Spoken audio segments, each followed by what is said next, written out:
नमस्कार किसान साथियों, मैं भास्कर चतुर्वेदी श्री लक्ष्मी बायोटेक कंपनी से आज आपको बताता हूं कि पपीते की खेती जो कि हमारे देश में बहुत बड़े स्तर पे की जाती है, उसे किस तरीके से हम बेनिफिट ले सकते हैं। और ये पूरी सीरीज आप लोगों के लिए बना रहे हैं, जिससे कि आप लोग पपीते की खेती कीजिए और उसमें क्या क्या परेशानियाँ आती हैं, क्या क्या उसमें सावधानियाँ रखनी हैं, कौन कौन से कीटनाशक का उनमें इस्तेमाल किया जा सकता है, कौन कौन से कीट इस पौधे पर अटैक करते हैं।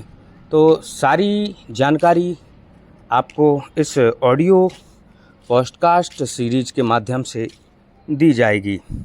तो आज हम बात करेंगे कि पपीते की खेती क्यों की जाए, इससे जो हम लोग खेती इसकी करते हैं इससे हमको क्या बेनिफिट और क्या प्रॉफिट, किसान जो खेती आजकल कर रहे हैं उनको क्या खेती में प्रॉफिट हो सकता है। तो सबसे बड़ा पॉइंट आता है कि पपीते की खेती हम करते हैं, इसका सबसे बड़ा मेन रीज़न है कि इसकी मांग जो है वो बहुत उच्च डिमांड है इसकी। देखा जाए पपीता भारत में एक बहुत ही लोकप्रिय फल माना जाता है और इसके पोषण जो है मूल और स्वास्थ्य लाभकारी होते हैं। यानी कि इसका जो मेन रीज़न है पपीता क्यों इतना मार्केट में इसकी वैल्यू रहती है, क्योंकि ये बहुत ही पोषण देने वाला और बहुत ही लाभकारी फल माना जाता है हर व्यक्ति के स्वास्थ्य के लिए। और पपीते का वैसे भी अगर मैं देखूं और मैं आपको बताऊं कि पपीते का जो उपयोग है वो विभिन्न उद्योगों जैसे कि खाद्य कॉस्मेटिक उद्योगों में भी इसका इस्तेमाल किया जाता है, जिससे यह उच्च मांग वाली एक बहुमुखी फसल बन जाता है। चूँकि इसका सबसे बड़ा रीज़न जो है इसके बेनिफिट का और इसको उगाने के लिए, क्योंकि हमारे देश में इसका जो जलवायु जो ये मांगता है, हमारे देश में यह एक उपयुक्त जलवायु इस पौधे के लिए माना जाता है। पपीता जो होता है ये गर्म और आर्द्र जलवायु में पनपता है और भारत में ऐसे कई क्षेत्र हैं जो पपीते की खेती के लिए आदर्श परिस्थितियाँ प्रदान करते हैं। तमिलनाडु, कर्नाटक, आंध्र प्रदेश के दक्षिणी राज्यों के साथ साथ पश्चिमी राज्य महाराष्ट्र को भारत में पपीते की खेती के लिए मध्य प्रदेश, उत्तर प्रदेश, गुजरात और राजस्थान, इसके अलावा और भी कई प्रदेश ऐसे हैं जहां पे पपीते की खेती का जो जलवायु है वो बहुत उपयुक्त माना जाता है। अब सबसे बड़ी बात आती है कि पपीते की खेती जो होती है वो बेनिफिट तो हमको देती है, लेकिन हमको करने में इसका सबसे अच्छा फ़ायदा इसलिए हो जाता है कि ये बहुत ही कम निवेश चाहता है। ये पपीता की जो खेती है ये कम निवेश की इसमें आवश्यकता होती है।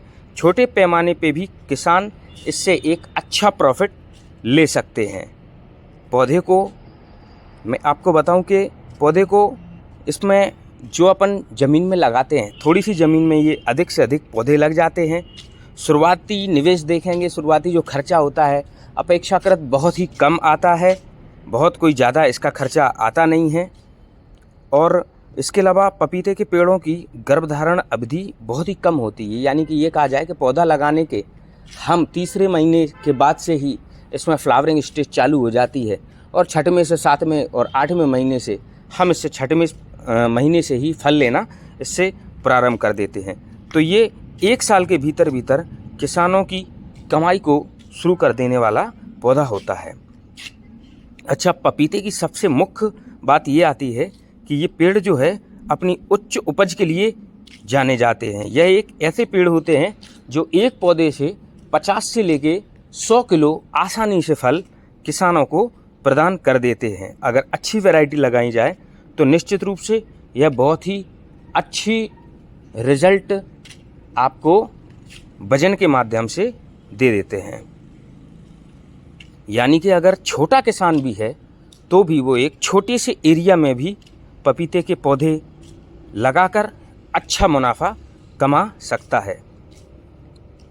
अच्छा, सबसे बड़ी चीज़ किसानों के लिए हमेशा यह आती है कि वर्ल्ड वाइड देखा जाए, क्योंकि अब जब हम विश्व के दूसरे देशों में भी जाएंगे तो वहाँ पपीते की क्या संभावनाएं हैं, यानी निर्यात, क्योंकि निर्यात एक सबसे बड़ा पहलू हमारे देश में माना जाता है पपीते की खेती के लिए या फिर अन्य किसी भी प्रकार की फसल की खेती के लिए। तो मैं आपको बताता हूं कि भारत में पपीते के निर्यात के लिए एक बड़ा बाजार है। आपको बताने में मुझे बड़ा हर्ष होता है कि यूएई, सऊदी अरब और यूके जैसे कई देशों में भारत से पपीता भेजा जाता है और इससे किसानों को अपनी उपज का अच्छा रिटर्न, अच्छा मुनाफा मिल जाता है। स्वास्थ्य लाभ के बारे में अगर पपीते के बारे में बात की जाए तो पपीता आवश्यक विटामिन और पोषक तत्वों से भरपूर फल होता है। इसकी जो आप जब इसका इस्तेमाल करते हैं तो आपकी इम्यूनिटी सिस्टम जो होती है उस प्रणाली को ये बढ़ावा देता है।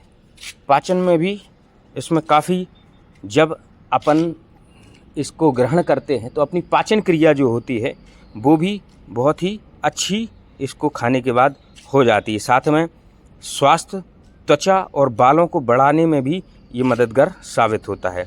पपीते के सबसे उल्लेखनीय स्वास्थ्य लाभों में से एक विटामिन सी की उच्च सांद्रता है जो सामान्य सर्दी और फ्लू जैसी बीमारियों को रोकने में मदद करती है। पपीता एंटीऑक्सीडेंट से भरपूर होता है जो आपके शरीर को सेलुलर क्षति से बचाता है और कैंसर और हृदय रोग जैसी पुरानी बीमारियों के जोखिम को कम करता है। अगर आप अपने पाचन को बेहतर बनाना चाहते हैं तो पपीते का एक बेहतरीन विकल्प है, इसका इस्तेमाल कर सकते हैं। और साथ में पपीते से जो पपेन, जो दूध निकलता है, उससे भी काफ़ी प्रॉफिट लिया जा सकता है। पपेन एक एंजाइम होता है जो प्रोटीन के टूटने में मदद करता है और सूजन और कब्ज को रोकने में मदद करता है। अपने पोषण संबंधी लाभों के अलावा पपीता आपकी त्वचा, बालों के स्वास्थ्य को बेहतर बनाने में मदद करता है। पपीते में मौजूद विटामिन ए का उच्च स्तर सूजन और मुहासों को कम करता है, जबकि फल में मौजूद एंजाइम स्वास्थ्य बालों के विकास को बढ़ाने में मदद करते हैं। कुल मिला के देखा जाए तो सभी प्रकार से पपीता काफ़ी मदद करने वाला होता है। अच्छा, भारत पपीते का सबसे बड़ा उत्पादक है, ये आप तो जानते ही होंगे, जो दुनिया के कुल उत्पादन का लगभग 1/3 हिस्सा है। 2020 में भारत में लगभग 4.3 मिलियन मीट्रिक टन पपीता का उत्पादन किया गया, जो कि ब्राज़ील और नाइजीरिया क्रमशः 1.7 मिलियन मीट्रिक टन और 1.2 मिलियन मीट्रिक टन उत्पादन करके उसके ठीक पीछे हैं।